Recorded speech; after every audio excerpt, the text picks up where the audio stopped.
We are at the precipice of a civil war, and I'm not using that lightly. I have said time and time again, we're close to the Rubicon.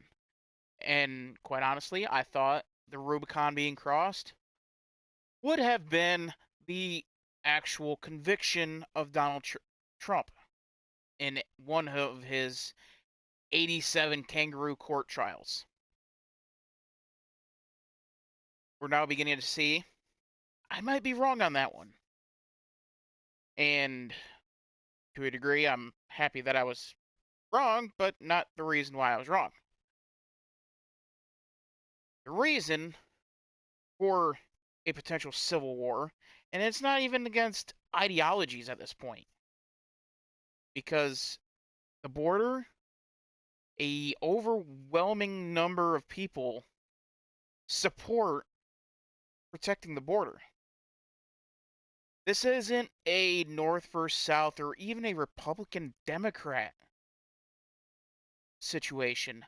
This is the federal government forcing Texas to break the law. And the Supreme Court yesterday, with this ruling, is going right along with it. And this article from SCNR, it's Tim Pool's company. This one written by Hannah Claire Brimlow, one of my favorite reporters. She is absolutely amazing. I love her on Timcast. But anyway, Customs and Border Patrol will be permitted to remove the razor wire, which was placed to deter illegal immigrants from attempting to cross into Texas as litigation over the issue continues. Now, to be clear, this was an emergency order that was granted to the Biden administration. So they did not have to give a reason why, which something like this, I think there should be some sort of reasoning for it, since it is, especially since it is against federal law to be crossing the border and to be facilitating people coming across the border. So I would need one hell of a reason why you are greenlighting, especially from someone who we suspected to have morals and to know right from wrong in Amy Comey Barrett. So we need one hell of a reason why, other than you're a scumbag and you have been lying. But anyway, back. So the dissenters, the people who voted against Joe Biden and for Texas, were the usual suspects: Clarence Thomas, greatest Supreme Court justice of all time, in my opinion, Neil Gorsuch, Samuel Alito, and Brett Kavanaugh.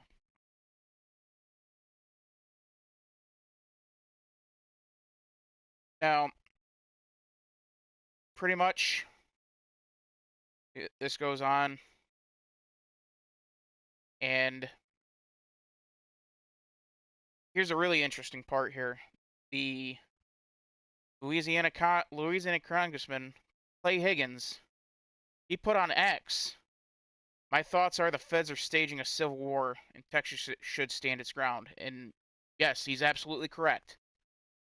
This is an attempt from not only the executive branch, but now the judicial branch, to spark a civil war.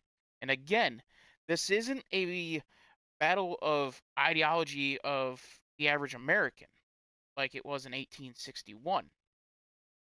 This is a radical group that it does that represents less than 5% of this country. A radical group wanting that has taken power through this chameleon we call Joe Biden, because he doesn't believe in anything. He believes in the only thing he believes in is what he needs to believe in to move forward in his political career. and what he's got to believe in to win elections. He does not stand for anything. He is a spineless joke. And we've seen that on the foreign stage. Now, Attorney General Ken Paxton of Texas, who they've tried to throw out of his seat because he's actually good at his job. The Supreme Court's temporary order allows Biden to continue his illegal efforts to aid foreign invasion of America. The destruction of Texas's border barriers will not help enforce the law or keep American citizens safe. This fight is not over, and I look forward to defending our state's sovereignty. That is correct. That is absolutely correct. Greg Abbott, same sentiment. They are all in lockstep.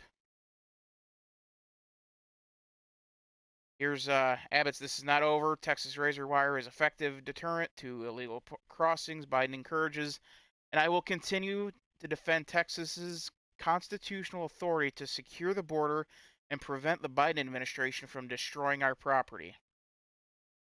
That was one thing I was going to talk about if Texas was going to roll over, which luckily and thankfully they have not.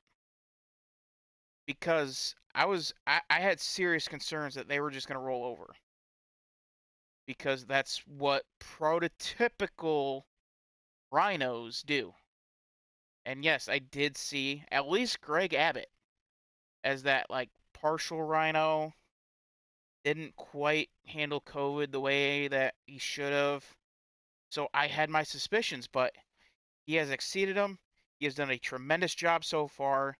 And it is an interesting place in America where one of the strongest governors in America is paralyzed from the waist down.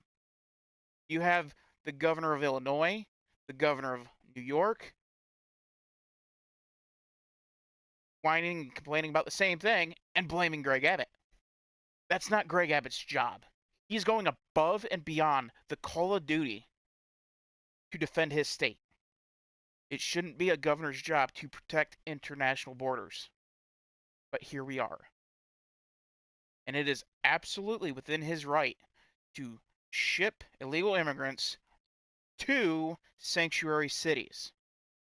That is well within his right. And, quite frankly, the left set themselves up for this.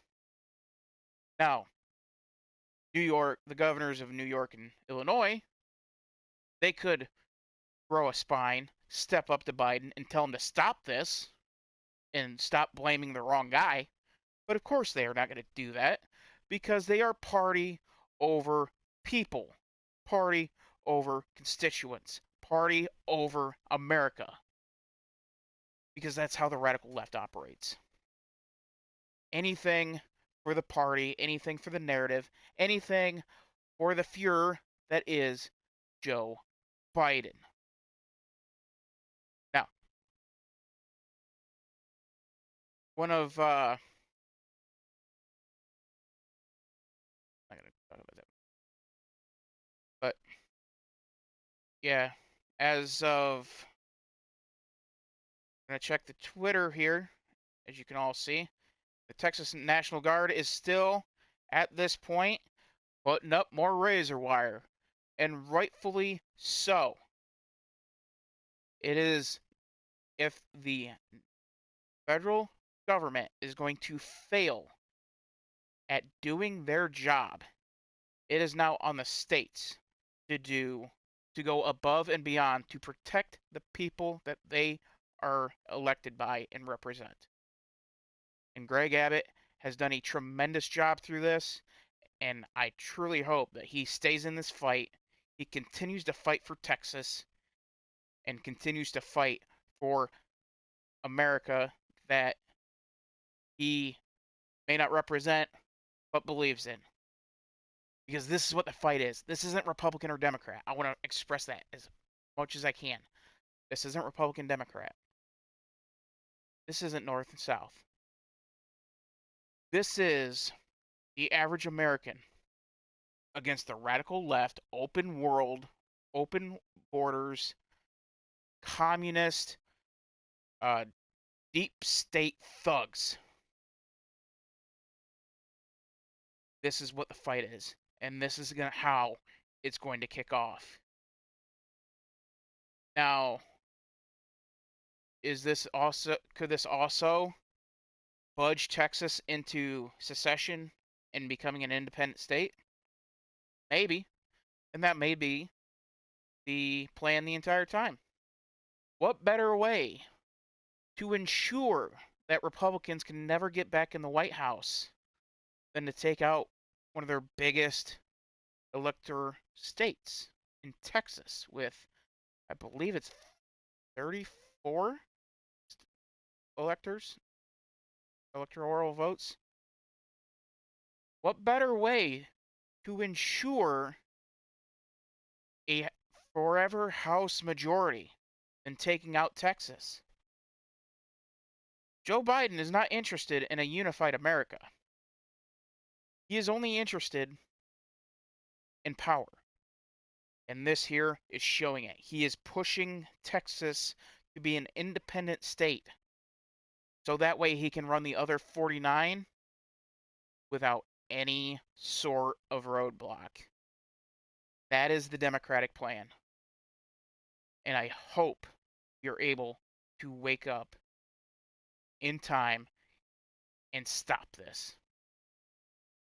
And the only way to stop this is to get Joe Biden out of office in November, if not sooner. Mike Johnson, the House Speaker, step up, do your job, levy the impeachment, and let's get some hearings going. I'm Dylan Hildreth. This is the Dylan Hildreth Show. Thank you so much for watching. We'll see you next time.